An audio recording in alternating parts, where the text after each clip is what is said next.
Bendiciones a mis hermanos y amigos en Cristo Jesús. Bueno, estamos hablando sobre la vida en el Espíritu Santo, porque es bien importante para los tiempos en que estamos viviendo saber que estamos en la dispensación de Cristo, la palabra, el verbo de Dios, y ministrado por el Espíritu Santo. Porque ¿qué es lo que esto hace? Esto lo que hace es que el Señor Jesucristo pueda continuar su ministerio a través de ti y de mí, de todos nosotros. Pero para eso tenemos que ser conscientes vívidamente de que el Señor Jesucristo vive dentro de nosotros, que la total plenitud de la vida de Dios está con nosotros.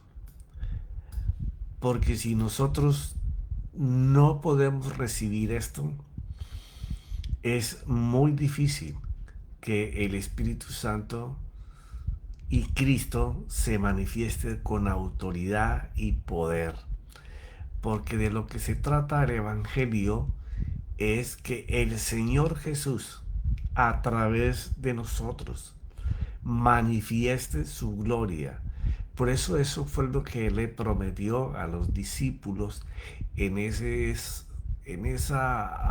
Evangelio de Juan, que siempre te recomiendo que lo estudies una y otra vez, lo pienses, lo medites, vuelvas y lo apliques y tomes parte por parte de cada versículo.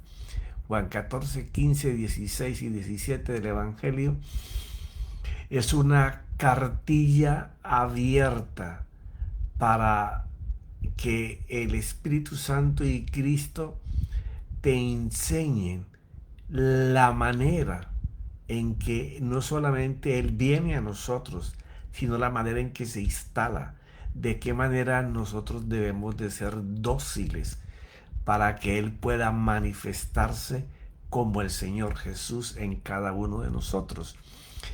Porque sin lugar a dudas que estamos en tiempos de esa manifestación que ha sido a través de los siglos, en poca escala, en mediana escala, pero nunca ha sucedido que haya una manifestación del Espíritu Santo en todos los continentes al mismo tiempo. Y eso es lo que está pronto para venir. Porque cada vez el sistema de este mundo se va a colocar más difícil, más complicado. Todos los días habrá mucha más oposición a él, pero al tiempo, ahí es donde los hijos de Dios comenzarán a manifestarse delante de esa situación angustiosa que cada vez va a venir más sobre la tierra. Porque es necesario que venga para que se cumpla esa manifestación, de la cual Pablo habla en Romanos, que el mundo está expectante, deseando ver esa manifestación. Y eso es lo que está por venir en los próximos años. No sé si el mundo se vaya a acabar, no estoy hablando de eso. Estoy hablando de una cosecha de almas para el Señor, una cantidad de señales y milagros instalados en todo el mundo. Así como tú ves que cada vez hay tragedias más seguidas. Y ahora mismo estamos viendo terremotos por todos los lados y eso no quiere decir que se vaya a acabar el mundo. Cada 10 o 15 años tú ves que suceden así mismo terremotos en todos los lugares y el mundo no se ha acabado. Pero sí anuncia que está pronta la venida del Señor. Ya, entonces, una de las cosas va a ser esa manifestación. Entonces, la iglesia, nosotros sus hijos, tenemos que entender que primero fuimos rescatados en esa cruz, fuimos salvados por Él mismo, porque ninguna persona, por muy bueno que sea y por muy buenas obras que haga, puede ir a la eternidad con Él si no primero acepta que en esa cruz Él murió, y murió por qué y para qué. Porque muchas veces tenemos personas en las congregaciones que porque un día hicieron una oración de fe, son hijos, pero sus conductas, su comportamiento, su hablar, su pensar, su actitud durante el día es completamente contraria a lo que sería un hijo de Dios. Y pues yo sé que a veces chocan estas palabras y no le molesta, y le molesta mucho, sobre todo a los ministros que piensan que todos los que están ahí sentados se portan como hijos. Y yo no estoy diciendo que sean perfectos. Estoy diciendo es que muchos de ellos no han aceptado lo más grave del mundo, del hombre en el mundo. No es que tú te arrepientes de que en la enseñanza escuchaste que debías de perdonar o debías de cambiar tu manera de caminar en adulterio, en fornicación, en alcohol, en sexo, porque robo, bueno, en cualquier tipo de delito que se llame pecado. Y entonces esa persona se arrepiente de que le hizo daño a otras personas. Y entonces hasta puede llorar y puede ir y pedir perdón a toda esa gente. Pero ¿qué es lo que pasa? Que es que usted le hizo daño a otras personas, pero usted pecó contra Dios. Usted le hizo un gran dolor a Dios separándose de Él en el momento en que usted pecó o comenzó a pecar. Entonces, ese arrepentimiento genuino consiste en que usted pueda entender que en esa cruz, con esa muerte y ese derramamiento de sangre por nuestras vidas, Él te perdona los pecados, porque ninguna persona puede perdonar pecados, solamente lo hace Dios a través de su Hijo en la cruz. Y Él lo hace no solamente para extenderte misericordia, bondad y quitarte el pecado que te separa de Él.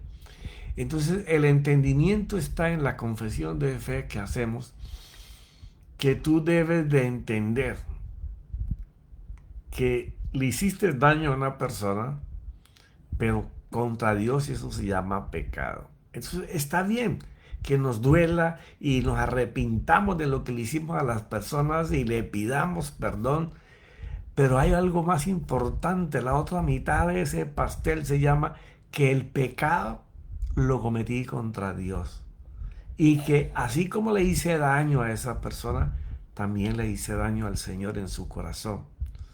Entonces es que tú entiendas eso y que digas, Señor, hoy me doy cuenta que yo le hice daño a las personas, a la sociedad, a la congregación, a la comunidad. Sí, le hice daño a ellos, pero pequé contra ti. Entonces ahora tus ojos en ese arrepentimiento genuino están levantados en decir, Señor, pequé contra ti. Y eso me separa de ti. Pero en la cruz tú lo haces no solo para liberarme, sino para acercarme a ti, y tus brazos están extendidos para perdonarme tú a mí. Entonces se pide ese perdón, se comienza a hablar con Dios, y entonces ese es un arrepentimiento genuino, entender la falta contra las personas que hemos cometido y el pecado contra Dios. Cuando hacemos ese entendimiento, ahora nuestra oración de fe estuvo perfecta, porque pedimos perdón en los dos lados. Entonces, ese es el arrepentimiento que Dios espera y es lo que nos acerca a Él. Porque Por mucho tiempo tú puedes vivir libre de que tú perdonaste a las personas y tú sientes que ya tú arreglaste las cosas con Dios. Pero cuando tú comienzas a ver tu vida, hay una cantidad de cosas que se repiten y sobre todo en la parte de la mente, la conciencia constantemente te puede estar trayendo, va a los archivos de tu memoria y te trae los pensamientos del ayer para hoy acusarte. Y ese tipo de ataques, no es que el diablo me ataca, no, ya los fue vencido en la cruz. Tienes que aprender que cada vez que un pensamiento de tu memoria, de tu pasado viene, hay que entregárselo a Cristo, como dice Pablo en Corintios 10, segunda. Ya, llevarle ese pensamiento al Señor para que Él lo sujete, lo aprisione, Él no se va a borrar de tu mente, pero no te va a atormentar. ¿Por qué? Porque esa comunicación que aprendiste a hacer en ese arrepentimiento genuino con Dios es lo que hace que sigamos en el siguiente paso de lo que es un hijo de Dios, que es entrar a su reino. Y cuando entramos a su reino es para que Él continúe el ministerio de su gracia en medio de todas las personas que nosotros caminamos haciendo las mismas cosas que él hacía en su ministerio según la necesidad de las personas que se nos presenten. Ahí es donde usted ve un nacido de nuevo. ¿Ya? Es muy fácil identificar a un nacido de nuevo por la manera en que habla, porque enseña lo que escucha y de quién lo escucha. Y entonces tiene esa autoridad, tiene ese denuedo para permitirle hablar a él.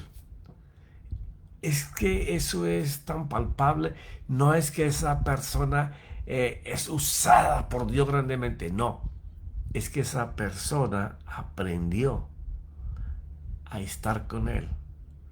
Y nadie puede estar con él si no hace la paz con Dios. Entonces ahí es donde continúa el Señor hablando y el Señor haciendo. Por eso es que Jesús hablaba de que en nosotros iban a correr ríos de agua viva.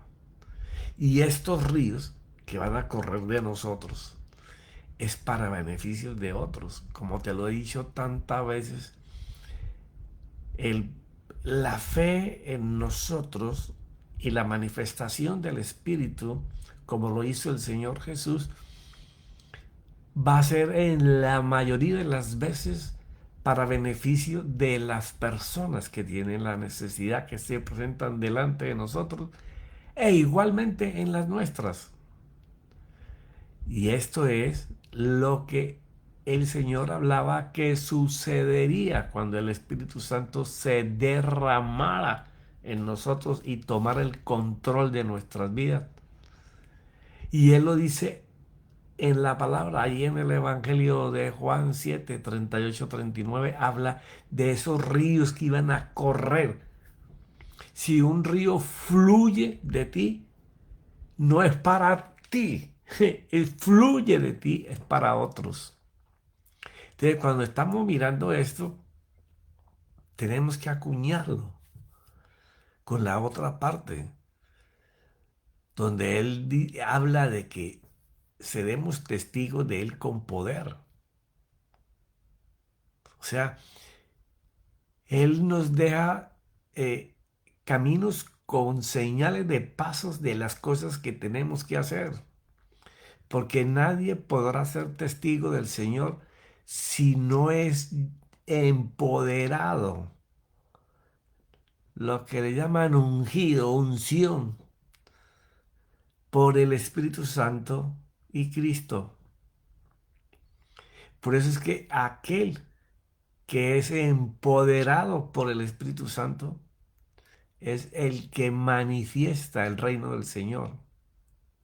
Y no estoy diciendo con esto que todas las iglesias no viven en esto. Estoy diciendo que muchas de las personas que se congregan, que cantan coritos, que saben la Biblia, que la dejan abierta en la casa, en salmos, en proverbios, en diferentes cosas, o que la leen de vez en cuando, o que aunque la leas todos los días, pero la leen como un libro, están secos espiritualmente. Profeta, ¿y qué es estar seco? Bueno, estar seco es que tú no ardes, tú no tienes ese fuego que da el Espíritu, aquella cosa que dio Moisés en una zarza seca, y pero que no se consumía, no se apagaba. Esa es la visualización de lo que pasa cuando una persona está encendido en el Espíritu Santo. Puede ser testigo del Señor porque Él lo lleva. O sea, ser testigo es tú ver un hecho. Ese es un testigo. Alguien que ve que algo sucede. Eso te da a entender que no lo haces tú. Hay alguien que lo hace y tú eres el testigo de ese que está haciendo. Y eso es lo que el Señor habla en Hechos capítulo 1, el versículo 8, que casi en todas las iglesias constantemente se está leyendo. Por eso Él habla, pero recibiréis poder cuando el Espíritu Santo venga sobre vosotros. Y aunque yo he hecho muchos ejemplos sobre este venga sobre vosotros, lo he hecho con agua, lo he hecho con ramas encendidas, lo he hecho con muchas cosas, de la manera más fácil que se pueda comprender visiblemente, que es una de las cosas que el Señor Jesús siempre hizo y dejaba una gran marca con cada cosa que él hacía de esta forma. Pero cuando hablamos de que Él venga sobre nosotros, estamos hablando de que tengamos esa presencia corporal manifestada a través de nosotros. Que Él llega a nosotros no solo para estar a nuestro lado, como cuando hablamos de la venida del Señor de nuevo y hablamos de la parusia del griego, que Él viene físicamente. Pero aquí cuando hablamos del Espíritu Santo, Lucas lo separa de esa venida con una palabra que es una raíz de eso, el enoikeo, Enoikeo,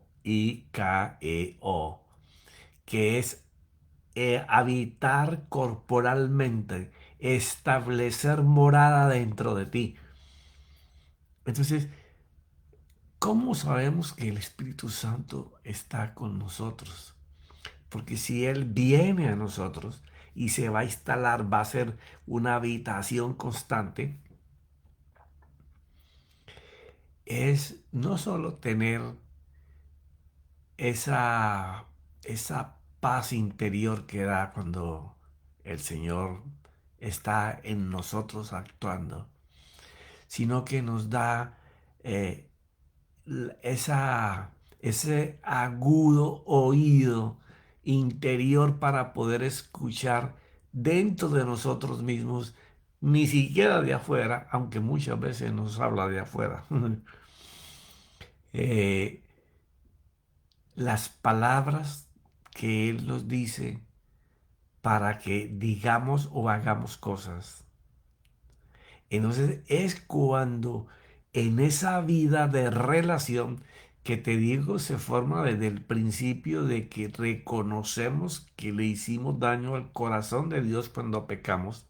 Y ahí empieza esa comunicación de hijo, padre, padre, hijo, en donde nos va a enseñar cómo nos habla, nos va a enseñar las cosas que antes posiblemente no le ponían mucho cuidado, pero que ahora le va a poner mucho cuidado, cómo se van hilando unas con otras, y vas a encontrar que sí Dios nos ha hablado, que sí Dios nos ha usado para hacer cosas aunque antes no las habías notado. Y aquel que las puede vivir, que vive, que Dios lo usa para dar esperanza, para dar una palabra de confianza a una persona, para levantar con ánimo a alguien que está abatido, o para sanar a un enfermo, o para hacer una señal. Porque sí, yo he sido testigo de señales del Señor y de sanidades y de palabras de fe, de confianza, de esperanza, de resurrección, de restauración. Entonces, todas estas cosas van formando dentro de nosotros ese empoderamiento para poder llevarlo a Él para que Él haga. Entonces, dice el Señor, cuando ese empoderamiento esté en nosotros, me seréis testigos en Jerusalén y en toda Judea y Samaria hasta los confines de la tierra. Bueno, no vivimos en Israel ni en esas ciudades, pero tienes que ponerle la ciudad donde tú vives, el país donde tú vives. Tenemos que estar en la mayor misión que es el reino de Dios, que es llevarlo a Él, estar siempre pendiente de cada día cuando nos levantemos, Señor, úsame hoy. Yo no sé qué tú vas a hacer, pero Señor, permíteme que yo te escuche y te lleve a donde tú quieres ir para que tú hagas. Sí, porque cuando nosotros aprendemos que Él vive dentro de nosotros, entendemos también que el que hace las cosas es Él. Por eso cuando Pedro y Juan levantaron al cojo ahí en la entrada del templo, cuando el templo todavía está levantado, claro, que todo el pueblo se levantó maravillado viéndolos a ellos. Esperen, esperen, no somos nosotros, es el que está dentro de nosotros el que lo ha hecho. Por eso cuando hablamos del poder de ahí en Hechos 1:8, el apóstol Lucas usa la palabra neumati, que es Pneumati, que significa cuando Dios imparte el aliento de vida divina. Que eso una vez que está en nosotros, tiene todo el poder, la autoridad para sujetar, para crear, para restaurar, para dar vida, para sanar, para proveer. Todo para que la gloria de Él sea vista. Nota lo siguiente. ¿Por qué este tema es tan importante? Y le he pedido al Señor que no se me convierta esto en una doctrina más, sino en que yo sea capaz de permitirle que Él pueda explicar de tal manera que todos puedan entender cómo Él vive, cómo Él actúa, cómo nos habla y cómo hace. En Juan 20:22, a pesar de que había caminado ya con los discípulos 3 años y medio y haberles mostrado cantidad de evidencias de milagros y señales que las vieron, se presenta y les muestra las evidencias de que había resucitado, las marcas de la cruz, los azotes, todo lo que les mostró, para que ellos supieran que sí murió y que sí había resucitado, y que haya venido para darles lo prometido, porque era necesario que el primero venciera el pecado, porque venciendo el pecado ya el pecado no tendría autoridad sobre ellos. Y entonces ahora Él necesita que ellos entiendan que esa muerte es por los pecados que se cometieron contra el Padre, para Él quitando esa pared que interrumpía la comunicación, pudieran comunicarse directamente con Él. Por eso se rasgó al morir la cortina del lugar santísimo de arriba hacia abajo. No la rasgó ningún hombre, la rasgó Dios, dejando expuesto el arca. Que el que la miraba fuera del sumo sacerdote moría. Y no, ahora ya no es así. Ahora somos ustedes y yo, como si hablando el Padre en persona. Entonces, para que ellos pudieran, ya les había perdonado el pecado en la cruz. Ahora les va a enseñar cómo poder acercarse. Y tú ves que el Señor allí tiene un hecho que ahora en nosotros es un poco diferente, porque lo que les había prometido de que Él vendría a ellos porque no los dejaría solos, era necesario que Él primero les diera a conocer que se venció el pecado allí y que cuando Él resucitaba ahí, en la forma que estaba personalmente delante de ellos, cogió y los reunió a todos y dice que la escritura que después de decir estas cosas que les explico, sopló sobre ellos y les dijo, recibid el Espíritu Santo. O sea, esta es la posición. Ellos reciben el Espíritu Santo, pero no tienen ahora mismo el poder para hacer, porque la vez que los envió a ellos, primero a los 12 y después a los 72, Él les dio el poder para que lo hicieran, para que supieran que se podía lograr. Entonces, hoy a nosotros, cuando hacemos ese arrepentimiento genuino, el Dios pleno, Padre, Hijo, Espíritu Santo viene a morar con nosotros, está en nosotros, ya te lo he explicado, está en nuestro espíritu. Esa parte hecha igual a la semejanza, a imagen de Dios, que Él es espíritu. Entonces, cuando el pecado es quitado, no es quitado de tu espíritu, es quitado de tu corazón, que es donde está nuestro culto racional y donde está la voluntad, el intelecto, todas las cosas que nos llevan o a hacer el bien o a hacer el mal. Por eso es que todo tiene que empezar por ese arrepentimiento genuino. Y lo más importante es que Él los envía. ¿Los envía a qué, profeta? Los envía a que busquen de Él el poder, porque ya Él les había perdonado los pecados con el Padre y el camino estaba libre. Era que fueran a clamarle al Espíritu Santo, a buscarlo de Él, pero ya personalmente, para que si estaba en ellos, porque se los había soplado, ellos desearan que Él los usara para manifestarse. Por eso es que nuestra confesión debe de ser constante.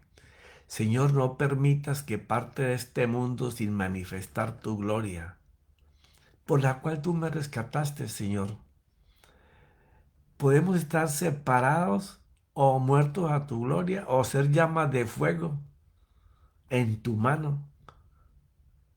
Poder mostrar ese poder que tú tienes. Para lo cual, Señor, ayúdanos para que nosotros seamos realmente esas personas, hijos de Dios, que saben que portan al Dios de la gloria, al Dios creador todopoderoso, para que Él haga conforme Él quiera en nosotros. ¿Sabe qué nos va a decir?